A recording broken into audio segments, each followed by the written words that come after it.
Hey guys, welcome back to the channel. My name is Mount Rushmore, and let's talk about Stephen Curry's legacy. So, with Stephen Curry back in the NBA Finals, this being his 6th NBA Finals in 8 years, of course, talks about his legacy have sparked, right? They've jumped out and everyone wants to talk about Stephen Curry. Stephen Curry is the talk of the town. And oh man, oh boy, Game 4, did Steph ever cement his legacy as one of the best ever to play in this game. But I'm gonna get to that later. For now, let's jump into this video. So, we're talking about it, Stephen Curry's legacy. This is a topic I've never really touched on, but from here on out, I'm taking my hat, I'm throwing it in a ring, and I'm joining the conversation for Stephen Curry's legacy. But first of all, first things first, I want to say Stephen Curry is a top 10 NBA player of all time. The question is a matter of where he ranks in that top 10. To anybody else that thinks otherwise, you need to go to an optometrist and you need to get your eyes checked. Because I don't know what you're watching, but if you've ever watched a Stephen Curry game, masterpiece. So I don't understand the people that say they don't have Stephen Curry in their top 10. Actually, no, that's a lie. I do understand. I understand them completely. And I know who they are. They are old heads and old players. Old people who are clinging to times gone by in which maybe they were younger, in which maybe they played in a league. It doesn't matter. What matters is they are clinging to times that are nostalgic to them. Maybe it was when they were growing up and it was their favorite player. Maybe Julius Erving or whatever else. And they're fond of these times when they were young, and because of that, the dominant NBA player that was dominant at the time, they are reluctant to change or reorder their top 10 list for it to be properly right?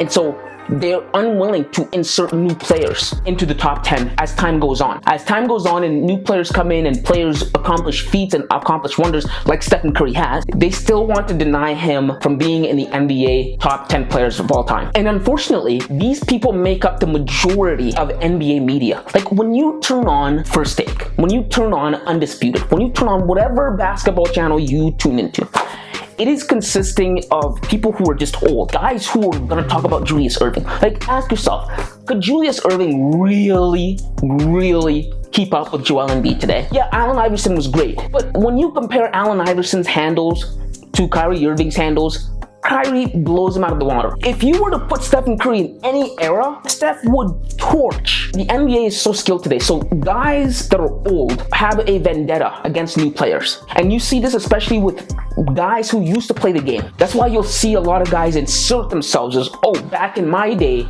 X, Y, and Z, this, that, and the third. And I'm just not buying it.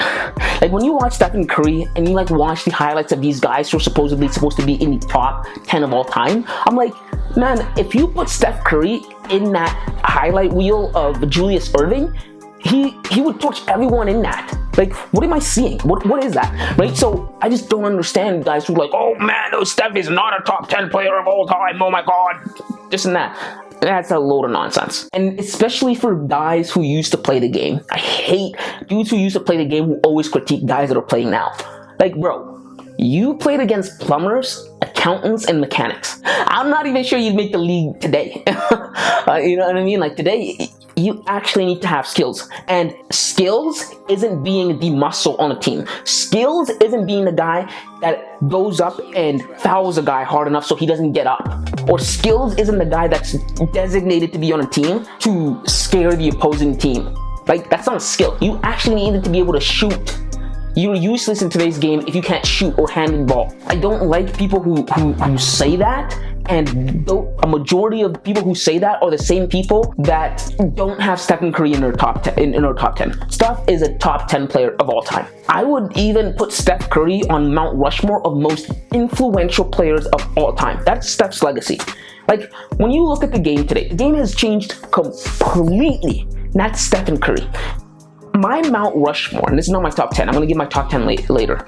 My Mount Rushmore would be Michael Jordan, LeBron James, Magic Johnson, and Stephen Curry. Right? I think Michael, obviously the best basketball player in the world, made the game what it is today. Magic Johnson literally shaped the NBA into what it is today, paved the way for players to be able...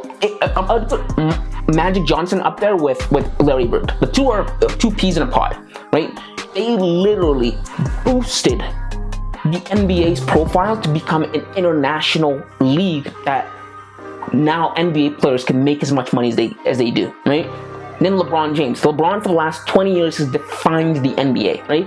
And then Stephen Curry. Steph has changed how we play the game. Kids walk into the gym and instead of wanting to dunk like Michael, they want to shoot from 30 feet out. So that's Steph's legacy. And with that being said, Steph Curry is one of the best basketball players I've ever seen. Right? And that's everything wise, team wise, right? Skills wise, right? Ego wise, he's a team player, right? Winning wise, like just overall in every aspect, Steph Curry is one of the, you would want him on your team in any era and he would work. He would work. Also, Steph Curry holds the record for most three-pointers made in NBA history. Steph Curry is literally the three-point king. What's more is he's the quickest to reach that title. So he was just shooting the lights out. He's shooting it like no one has ever done before. That has to count for a lot to be the greatest at one of the aspects of basketball. Like, understand how fundamental three-point shooting is to basketball. To be the undisputed top king in that category, that counts for something. Steph Curry has won 3 NBA championships. He's on the verge of winning his 4th NBA championship. So let's be honest.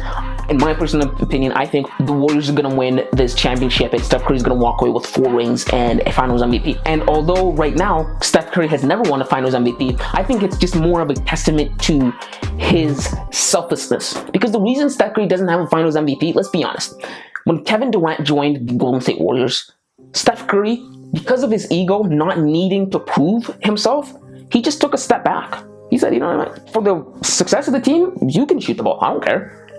You shoot the ball. It never ever got into his head that, oh, Kevin Durant might take my spotlight, because he was very secure in himself, very secure, very confident in his ability. And we know who Stephen Curry is prior to Kevin Durant joining him and after Kevin Durant joined him. Another thing I want to say, a great player such as Kevin Durant joined him, not the other way around. Kevin joined Steph. That will always be the case, right? So that's why he really doesn't have a Finals MVP.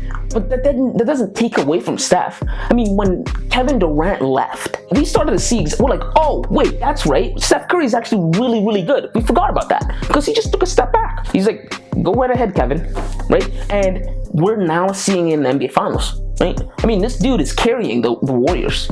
Tonight, Stephen Curry had 43 points in Game 4, in which it was super crucial. At TD Garden, they couldn't lose this game or they were going to go down 3-1 and basically lose the series. What does Steph do? Comes up, 43 points. By the time he was walking off the court, the crowd was silent. They were as quiet as a church on Sunday afternoon. But prior to that, they were talking all that crap about how Steph isn't this and that. Steph isn't a top 10. Quiet, shut them up. That's his legacy. That's that guy.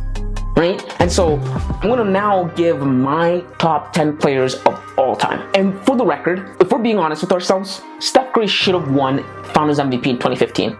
People say, oh, it went to Andre Iguodala because Iguodala limited LeBron or shut down LeBron. LeBron averaged 36 points in that series.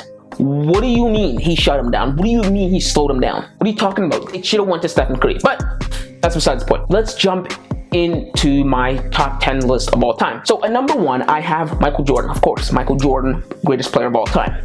Number 2, LeBron James. LeBron James, second greatest player of all time, has been the king of the NBA, the face of the NBA for the last 20 years. And number 3, we have Magic Johnson. Again, Magic Johnson, 5 NBA titles, right?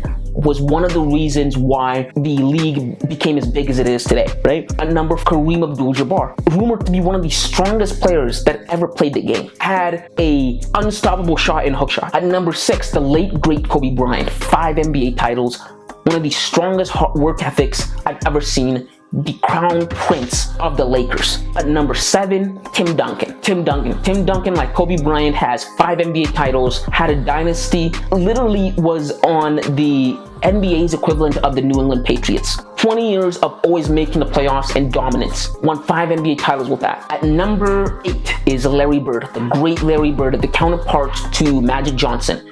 He has 3 NBA titles, and the stories I hear about Larry Bird, how he would walk into a gym, right? And he would just talk trash. My favorite story about Larry Bird is apparently one time he walked into a gym and it was a 3-point contest. And he told every other contestant, you guys all understand that you're playing for second place, right? Which one of you guys is going to win second place? That's cold-blooded.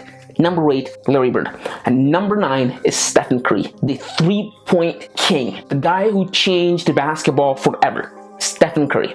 And then at number 10 is Wilt Chamberlain, the only guy to have ever scored 100 points in an NBA game. He has 2 titles, but 100 points in an NBA game shows you how dominant he is. And that is my NBA top 10 of all time. I want to know what you guys think of that list. Let me know in the comments below. That's Stephen Curry's legacy, a top 10 player of all time. Who knows? When it's all said and done, maybe he may even be top 5. I know Steph's probably going to win more championships, but that's just my thoughts, guys. If you enjoyed this video, make sure to leave your thoughts in the comments below.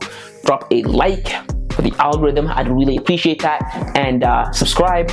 And until next time, kids.